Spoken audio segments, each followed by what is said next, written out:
எங்கள் ஊர் காயல்பட்டினமில் ரொம்ப ஃபேமஸான அகனி கறி தான் இது.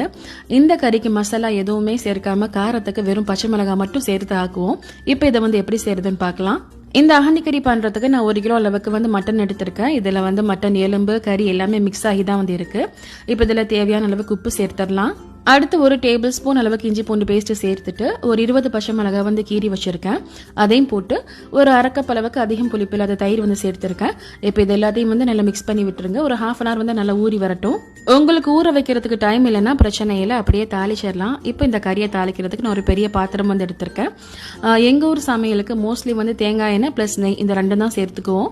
ஸோ இந்த கறி தாளிக்கிறதுக்கு ஒரு 1/2 கப் அளவுக்கு தேங்காய் எண்ணெய், ஒரு 3 டேபிள் ஸ்பூன் அளவுக்கு நெய் சேர்த்திருக்கேன்.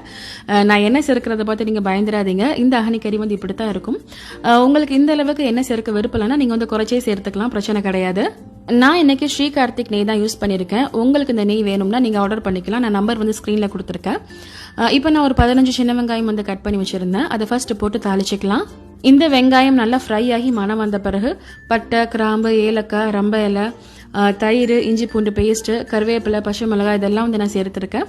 கருவேப்பிலை எல்லாம் அப்படி காம்போடு தான் போட்டிருக்கேன். ஒரு 3 டேபிள் ஸ்பூன் தயிர், 2 டேபிள் ஸ்பூன் அளவுக்கு இஞ்சி பூண்டு பேஸ்ட் சேர்த்துக்கலாம். இதுக்கெல்லாம் அளவு கிடையாது, உங்கள் இஷ்டத்துக்கு ஏற்ற மாதிரி நீங்கள் தாராளமாக போட்டுக்கலாம். அப்புறம் இந்த அகனி கறிக்கு ரம்ப இலை ரொம்ப முக்கியம். பட் நிறைய பேருக்கு ரம்ப இலை கிடைக்க மாட்டேங்குது. ரம்ப இலை அனுப்பி வைக்க முடியுமான்னு சொல்லி கமெண்ட்ல கேட்குறீங்க. இப்போ நான் நெய்க்கு கொடுத்துருக்க நம்பருக்கு நீங்கள் கால் பண்ணீங்கன்னா அவங்களே உங்களுக்கு ரம்பலையும் அனுப்பி வச்சிருவாங்க. ஸோ இஞ்சி பூண்டு பேஸ்டோட பச்சை வாடை எல்லாமே போன பிறகு 1/4 டீஸ்பூன் அளவுக்கு மஞ்சள் தூள் சேர்த்துருந்தேன். அதையும் கலந்து விட்ட பிறகு நம்ம ஊற வச்சிருந்த கறியை போட்டுக்கலாம். கறியை சேர்த்த பிறகு அந்த எண்ணெயிலேயே நல்லா மிக்ஸ் பண்ணிவிட்டு ஒரு முறை மூடி போட்டு வச்சிருங்க. ஸ்லோ ஃபயர்ல ஒரு 5 நிமிஷம் இருக்கட்டும். அந்த தாளிப்பு ஸ்மெல் எல்லாமே கறியில ஏறி வரணும்.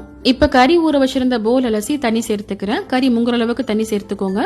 நான் ஸ்லோ ஃபயர்ல ஒரு 3/4 மணி நேரம் வேக வச்சு எடுத்துக்க போறேன். நீங்க இதை குக்கர்ல கூட போட்டுக்கலாம். பட் ஸ்லோ ஃபயர்ல வேக வைக்கும் போது உண்மையிலேயே இந்த அகனி கறி ரொம்ப நல்லா இருக்கும். அதே மாதிரி இதை பீஃப் அப்புறம் சிக்கன் இதில் பண்ணாலும் எனக்கு டேஸ்ட் பிடிக்காது. இது ஒன்லி மட்டன்ல மட்டும் தான் பண்ணணும்.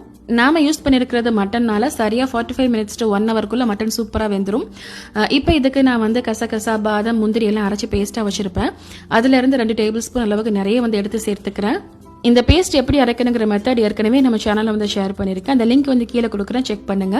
நீங்க ஜஸ்ட் ஒரு 15 பாதாம், 15 முந்திரி, கொஞ்சமா கசகசா இதெல்லாம் போட்டு நல்லா பேஸ்ட் அரைச்சி இதுல சேர்த்துக்கலாம். ரொம்ப சரியா இருக்கும். ஸோ அவ்வளோதான், நம்ம சேர்த்த பேஸ்ட் எல்லாத்தையும் நல்லா கலந்து விட்டு கொதிக்க வச்சிருங்க. இந்த அகனி கறி கொஞ்சம் கெட்டியாக தான் இருக்கணும். ஆனால் ரொம்ப இருந்துச்சுன்னா வத்த வச்சிருங்க. எண்ணெய் எல்லாமே நல்லா பிரிஞ்சு வரட்டும். இந்த கறியோட நல்லா சூடான சோறு அப்புறம் புளியானம் இந்த 2 இருந்தாலும் போதும், செமையா இருக்கும். எங்க வீட்டில் நாங்கள் எக்ஸ்ட்ராவா தேங்காய் பால் சம்பளம் வைப்போம். இந்த காம்பினேஷன் எனக்கு ரொம்ப பிடிக்கும்.